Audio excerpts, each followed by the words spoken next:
আসসালামু আলাইকুম রহমতুল্লাহি ওয়া বারাকাতুহু। আমি ডাক্তার মীর শহীদুল ইসলাম।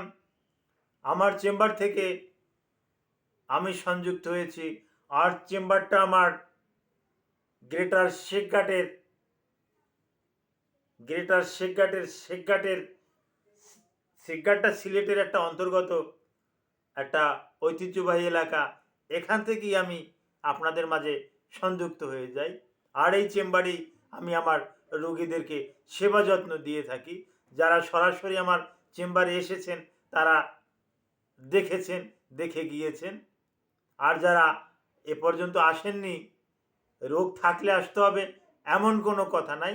আপনারা যে কোনো কাজে সিলেটে আসলে আমার যারা হিতাকাঙ্ক্ষী তারা আমার চেম্বারে এসে আমার সাথে দেখা করে যাবেন। আমি এতে অত্যন্ত খুশি হব। সুযোগ থাকলে একত্রে একটু চা নাস্তা করব। আলহামদুলিল্লাহ, এতে অনেকটা ভালো লাগবে।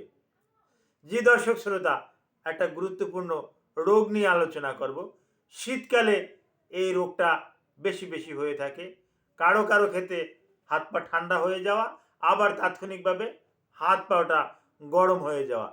অনেকেই আমাকে পার্সোনালি বলতে চায় যে স্যার, আমি থাকছি ল্যাপের ভিতরে, আমি থাকছি কম্বলের ভিতরে, আমার শরীর গরম হয়ে যায়,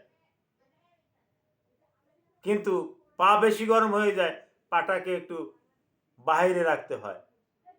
এর কারণটা কি? অতি উত্তম উনি একটা প্রশ্ন করেছেন। এর অ্যান্সারটা হলো তাপমাত্রা বাড়ে কমে। দিনের বেলায় তাপমাত্রা বেশি থাকে, সূর্যের আলো থাকে, রাতে সূর্যের আলো থাকে না, টেম্পারেচার কমতে থাকে। এখন আমি যতটা জানি 14 ডিগ্রি সেলসিয়াস, 15 ডিগ্রি সেলসিয়াস তাপমাত্রাটা আমি যেখানে বসা আছি এখানে আছে। শরীরের কয়েকটা গুরুত্বপূর্ণ জায়গাতে ঠান্ডাটা বেশি লাগে। এই যেমন কান, যার পরিপ্রেক্ষিতে বলি আপনি মাফলার ব্যবহার করেন, কানে মাফলার ব্যবহার করেন, বা ওই এয়ার ব্যান্ড আছে, ব্যান্ডও আপনি ইউজ করতে পারেন। এতেও আপনি ভালো থাকবেন এয়ার ব্যান্ড যদি আপনি ইউজ করেন। তারপর আসে আর একটা জায়গায় ঠান্ডাটা খুব বেশি লাগে, আমি নিজেই উপলব্ধি করি, কিন্তু কিছু করার নাই। এই যে নাকটা, এই নাকের মাথায় হাত দিলে দেখা যায় যে মনে হয় যেন আইস লাগানো আছে, বরফ লাগানো আছে। কিছু করার নাই। তখন কি করব? কিছু উপায়ন্তও দেখতেছি না, যে নাকের জন্য তো কোনো কিছু নাইও। কানের জন্য মাফলার আছে, হাতের জন্য হ্যান্ড গ্লাভস আছে, পায়ের জন্য মোজা আছে, তো নাকটাকে কি করব? তখন অনেক সময় আমিও একটা মাফলার ব্যবহার করি। মাফলারটা দিয়ে একটু নাকটাকেও একটু বাদ দিয়ে নেই।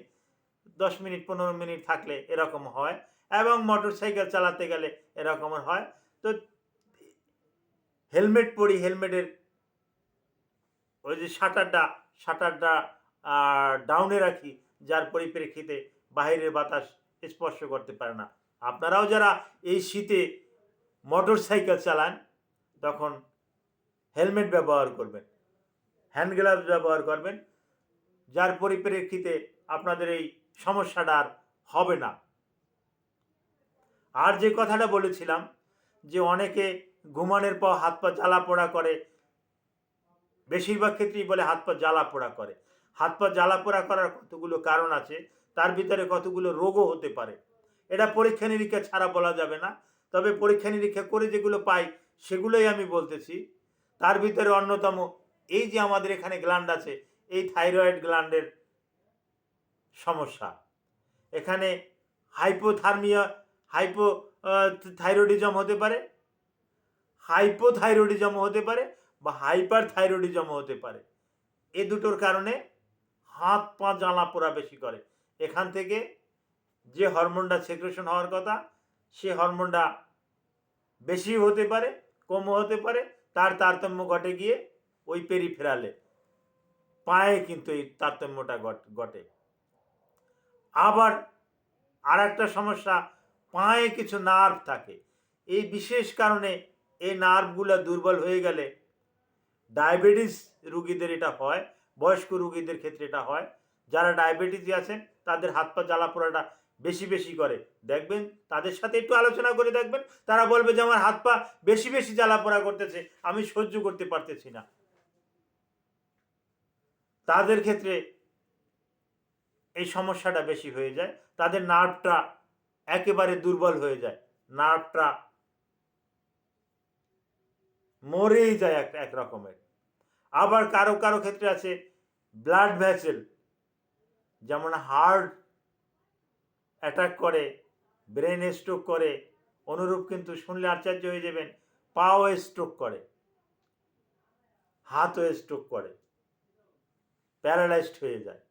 এর কারণ এই যে ভেন দিয়ে রক্ত চলাচল করে এখানে বাধা পায়, বাধা পাওয়ার পরিপ্রেক্ষিতে এখানে ওই বিভিন্ন রকমের পায়ে তো ভেরিকোসিল, ভেরিকোসা ভেন এ জাতীয় অনেক সমস্যা আমরা দেখে থাকি, এগুলোর সমাধানের জন্য কিছু পরামর্শ দিয়ে থাকি। এই সমস্যাজনিত কারণে এগুলা হয়ে থাকে। অনেকেই আছেন বলেন, অনেকেই বলেন যে স্যার প্রথমত আমার ঠান্ডা লাগে, আমি তো কম্বল গায়ে দিই, আমি তো ল্যাপ গায়ে দিয়ে থাকি, বেশ শরীর গরম হয়ে যায়, কিন্তু হঠাৎ করে পা এত বেশি জ্বালা পোড়া শুরু হয়ে যায়, পা গরম বেশি হয়ে যায়, যেটা আমি সহ্য করতে পারি না, পাটা বাইরে রাখিয়ে দিই। ওই রোগীকে মনে হবে তার নার্ভটা দুর্বল আছে। নার্ভ বিভিন্ন কারণে দুর্বল থাকতে পারে, এমনকি ডিহাইড্রেশন জনিত কারণেও নার্ভ দুর্বল থাকতে পারে। আপনার ডিহাইড্রেশনের কারণেও পা এরকম খিঁচুনি আসতে পারে, পায়ে সমস্যা থাকতে পারে। তো নার্ভ দুর্বল হলে এরকমের সমস্যা হয়। আবার অনেক আছে বার্ধক্যজনিত মহিলাদের হয়ে থাকে হট ফ্ল্যাশেস, হঠাৎ করে গরম, হঠাৎ করে ঠান্ডা। তো যাদের এরকমের গরম হয় তাদের ক্ষেত্রে আমরা বলি যে আপনি একটা আইস প্যাড রাখবেন। হঠাৎ করে এই পায়ে হয়েছে, আমি দাঁড়িয়ে দেখাচ্ছি, আপনি হ্যাঁ, যেমন আপনার এই পায়ে পায়ে পায়ে হয়েছে, আমার এই পায়ে মোজা পড়া আছে, হ্যাঁ, এই যে পায়ে মোজা পড়া আছে, আপনি এই পায়ে এরকমের একটা আইস প্যাড, এরকম একটা আইস প্যাড রেখে দিবেন। আইস প্যাডটা রেখে দিলে এই পাটা অল্প সময়ের জন্য ঠান্ডা হয়ে যাবে। 5 মিনিটের জন্য রেখে দেবেন। 5 মিনিটের জন্য যদি আইস প্যাডটা রেখে দেন, 5 মিনিটের জন্য এটা ঠান্ডা হয়ে যাবে, আপনি আবার ভালো একটা নিদ্রায় যেতে পারবেন। যারাই আমাকে এরকমের সরাসরি প্রশ্ন করেন, আমি তাদেরকে বলবো আপনি একটা আইস প্যাড ব্যবহার করেন, এটা দিয়ে একটু চাপা দেন, ভালো একটা ফল পাবেন। এটাই চিকিৎসা বিজ্ঞানের সাজেশন। সকলকে ধন্যবাদ জানিয়ে, সকলের সুস্বাস্থ্য কামনা করে আমি এখান থেকে বিদায় নিলাম। আসসালামু আলাইকুম রহমতুল্লাহি ওয়া বারাকাতুহু।